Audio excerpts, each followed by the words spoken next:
Every city has a trickster. In New Orleans, his name is Renard Blackwood, and the night he stole from the wrong house, the devil smiled. Welcome to Tongue of the Serpent, a Southern-Gothic horror podcast where the streets have memories, and every deal leaves a scar. Tonight's story is Renard, Origin. Before the crew of the Morning Star, before the lanterns and the bargains, there was a man with a fox's grin and a habit of touching what should be left alone. One job, one book, one wrong door, and the city he thought he owned turned inside out.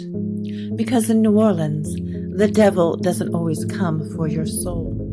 Sometimes he just wants to make you curious.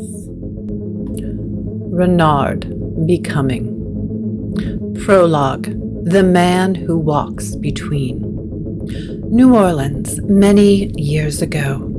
New Orleans is a city of doors, some open, some locked, and some that should never be touched. Renard Blackwood has always been good at finding the right ones. The air is thick with the scent of rain on old stone. The distant hum of a jazz trumpet drifting from a club that never quite closes. Shadows stretch long and lean across the quarter, pooling beneath iron balconies and curling around gas lamps that flicker uncertain. Renard Blackwood moves through it like a man who belongs everywhere and nowhere at once. He is lean, sharp-edged, but fluid, the kind of man who can slip through a crowded street without disturbing so much as a thread on his dark, well-worn coat. His hair is black, curling at the edges like ink left too long to dry. His skin, a rich umber, catches the lamplight in fleeting glances. His eyes, fox eyes, clever and restless, watch the world with the wariness of someone who has always known how quickly it can turn against him. He walks like a man who expects trouble, but also like one who knows he can outrun it. Renard lives on the fringes of the French Quarter, in the spaces between wealth and ruin, between power and obscurity. He is a fixer, a dealer in secrets, a thief when the occasion calls for it. Not the kind that deals in simple silver or gold. No, Renard Blackwood steals things that matter. Things with history. Things that might not yet know they belong to him. And he is good at it. Careful, always one step ahead, until the night he steals the wrong thing. It's an ordinary house on an ordinary street, except the lamps flicker when you step too close, and the garden smells of strange flowers that bloom only in moonlight. Inside, the air is thick, waiting. The book sits on a wooden pedestal, bound in cracked leather that seems to shift when he touches it. A simple job, in and out. Just another secret traded for a favor. But the moment his fingers close around the book, the world inhales. The shadows stretch too long. The walls lean inward. Something, somewhere, wakes up. Renard, clever, careful, untouchable Renard, finally realizes what it means to steal from the wrong house. And for the first time in his life, he has the uneasy feeling that the house has stolen something back. The stolen book. New Orleans is full of stories, and Renard Blackwood knows how to read between the lines. The book isn't supposed to exist. Just another whispered myth passed between those who traffic in curiosities. A book bound in something that looks like leather, but isn't, filled with words that rearrange themselves when you look away. Madame Laveau, not the original Madame Laveau, but a woman who wears the name like a blade pressed against your throat, wants it.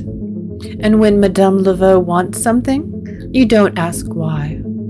She deals in promises, and this one is sweeter than most. Not just money, though there is plenty of that, but something better. Power, influence, the kind of protection that turns whispers into silence and opens doors Renard has only dreamed of walking through. The book is held by an old occultist in a decaying Garden District mansion, the kind of place with ivy-choked walls and windows that seem to watch. No one speaks the man's name aloud, and those who cross him tend to disappear in ways that make even seasoned criminals uneasy. But Renard Blackwood has never been superstitious. The break-in is effortless. Locks are simple things if you know where to press. The house is silent, but not in the way of empty places. It listens. The study is at the top of a narrow, spiraling staircase. The air is thick, heavy with the scent of old parchment and something metallic, something wrong. The book sits on a pedestal, its cover cracked and ancient. Around it, sigils have been carved into the floor, delicate lines of salt and ash. Wards. Warnings. Renard smirks. Superstition. He steps over them without hesitation. The moment his fingers brush the cover, the room exhales. The candle flames gutter. The shadows along the wall grow darker, heavier. A shape shifts in the corner of the room, something not quite there, but far too present. For the first time, Renard hesitates. A whisper, not in his ears, but in his bones. A voice, low and amused, murmuring in a language he doesn't understand. The air thickens, pressing down. The floorboards creak, but not under his weight. Renard has taken many things in his life, secrets, treasures, lives, but never before has he had the distinct and terrible feeling that something has taken him back. Still, he is nothing if not committed. With a sharp breath, he pulls the book free. The house wakes up. A chase through the veil. Renard Blackwood has always been good at running. He knows the back alleys of the quarter like the lines on his palms, knows which doors to slip through, which walls to climb. But the moment he steps out of the house and into the street, he realizes this is not the same city he left behind. The air is thicker, heavier, as if the night itself has grown lungs and learned how to breathe. The gas lamps lining the street flicker wildly, their glow stretching too far, casting shadows that twist like living things. The book in his hands pulses, just once, a heartbeat that isn't his. Then behind him, the slow, deliberate click of footsteps. Too heavy, too measured, not human. Renard doesn't look back. Looking back never helps. He bolts, slipping into an alley he knows should lead to a courtyard and then a side street, a perfect escape. But when he rounds the corner, the alley stretches impossibly long, bricks shifting in the gaslight, doorways disappearing where they should be. The street has changed. New Orleans no longer belongs to him. His breath is sharp, ragged. He clutches the book tighter as he weaves through the warped streets. trying to outpace whatever follows. The footsteps are steady, unhurried, as if whatever is hunting him knows he won't get far.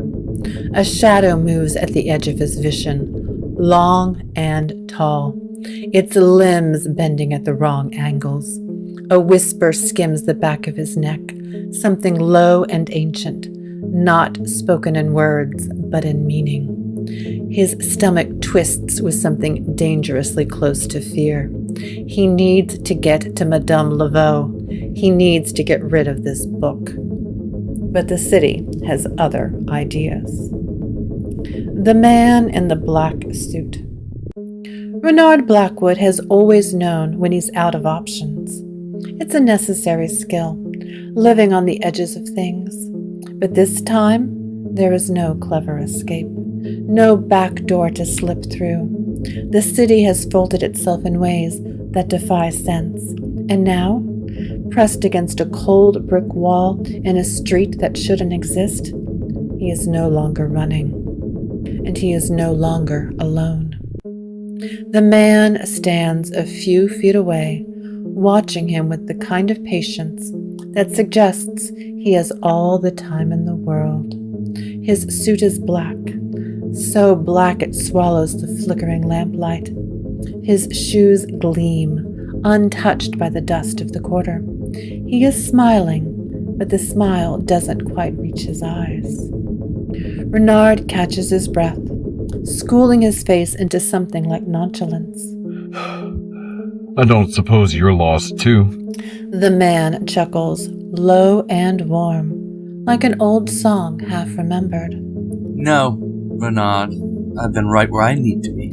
He knows the name. That's never a good sign. Renard grips the book tighter. If you've come for this, you're late. I have an employer. The man tilts his head. Oh, yes, Madame Laveau. He says the name as if it amuses him. But you misunderstand. I don't need the book. I need you to understand what you're holding. Renard swallows. And what exactly am I holding? The man steps closer, his presence stretching long shadows against the wall. A choice. He says. You can hand it over. Walk away. Let all of this slip from your memory like a dream before dawn. Or you can keep it. Learn what it has to teach. But knowledge, Renard, always has a price. Renard has made a living out of knowing things other people don't. He should hand it over. He should walk away. Instead, he exhales, shifts the book under his arm, and meets the man's unreadable gaze. I've never been afraid of a little education. The man in the black suit smiles, wider this time, sharp as a knife. Good, he says.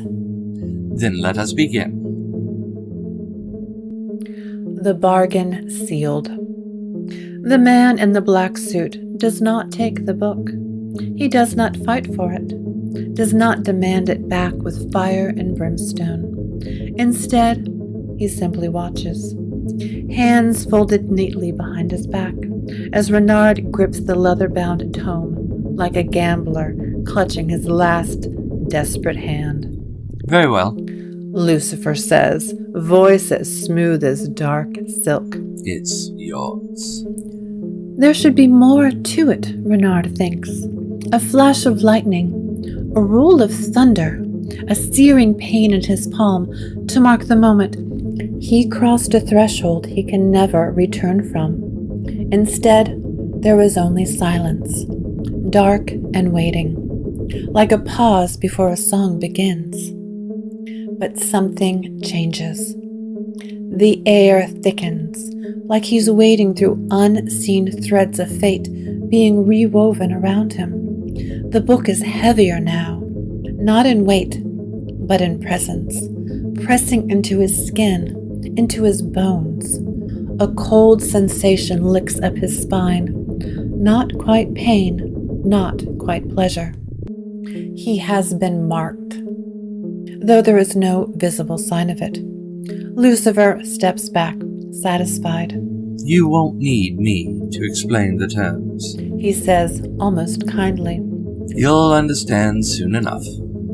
Renard swallows, fingers hesitating over the book's latch.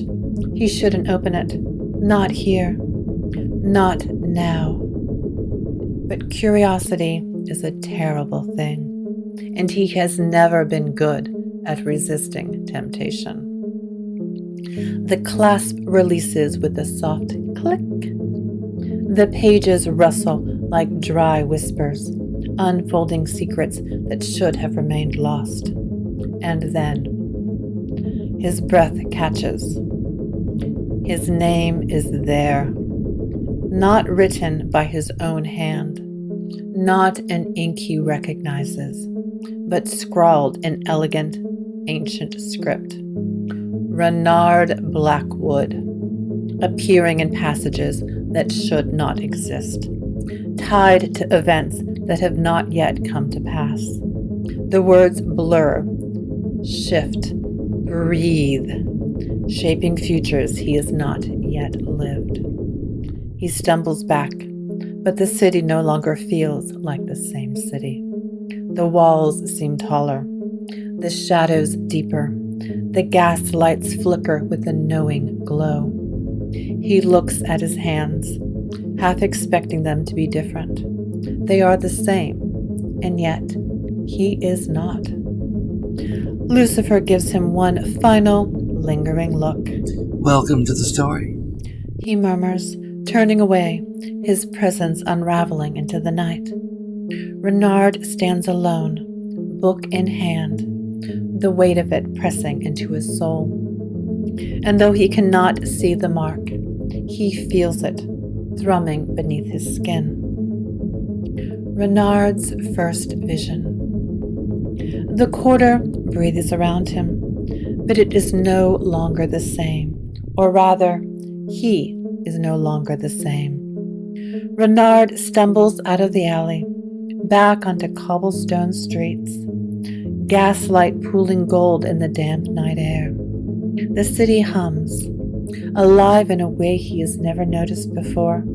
Every whisper curls in the air like smoke. Every shadow stretches longer than it should. And the people, oh, the people, they move past him, oblivious. But when he looks at them now, he sees. A man in a tattered coat trudges by, but Renard sees the ghost of a noose around his neck, the faint outline of a letter folded in his pocket. A letter never read, a life never quite lived. A woman laughs on a balcony above, but behind her teeth is something sharp, a hunger that is not just for love or pleasure, but for something else. Threads spool out from them, thin and glistening, binding them to places, to people, to futures that have yet to arrive. Renard grips the book tighter, his breath uneven. He is reading them, unraveling them, as if the very air around him is made of stories waiting to be written. Mon cher, a voice purrs rich as dark molasses. He turns. Madame Laveau is waiting. She leans against the iron gate of a courtyard, watching him with dark, knowing eyes. She is not surprised to see him. She never is. Renard swallows. Something's wrong, He says, though he already knows the truth. Nothing is wrong. The world has merely cracked open for him, and now he can see what lies beneath. Madame Laveau steps closer, trailing a fingertip along the edge of his sleeve. She does not need to ask what happened. She already sees it in the way he holds himself, the way his pupils are just a fraction too wide, as if he is seeing far more than he should. You took the book, she murmurs, not a question. Renard nods, his throat dry. She exhales, a slow, knowing sigh. Then you have taken your first step into a game far older than you, mon petit Renard. Renard wants to ask what she means, but somewhere in the depths of his soul, he already knows. The game has begun, and he has no choice but to play. Epilogue: the man he becomes. The years pass, and the name Renard Blackwood takes on a certain weight, spoken in hushed tones in candlelit rooms, scrawled in the margins of old ledgers, invoked by those who need something done that cannot be undone. He is no longer just a trickster, no longer simply a thief with quick hands and quicker wits. He has become something else. A player in the grand design of the French Quarter, a man who walks the fine, treacherous line between knowledge and oblivion. The book never leaves him. Even when he locks it away, it lingers in the corner of his mind, its whispered secrets bleeding into his dreams. He tells himself he controls it, that he reads it only when necessary. But some nights he wakes with ink-stained fingers and words on his tongue that he does not remember speaking. The city watches him, and he watches it in turn. And somewhere in a place between places, the man in the black suit smiles. He is patient. He always has been. Deals made at the crossroads are never truly finished, and debts, no matter how cleverly deferred, must one day be paid. One day, Renard Blackwood will have to settle his account. And when that day comes, the man in the black suit will be waiting. The quarter remembers him still, Renard Blackwood, thief, liar, legend. The man who walked through the wrong door and came out marked. The book never left his side, and the devil never really left the room. In New Orleans, stories like his don't end. They just change hands. You've been listening to Tongue of the Serpent, written and created by Loveday Funk. Wilson Ravel is the devil, and Jared Savoy is Renard Blackwood. If you liked what you heard, share it with someone who's ever made a bad deal and called it destiny.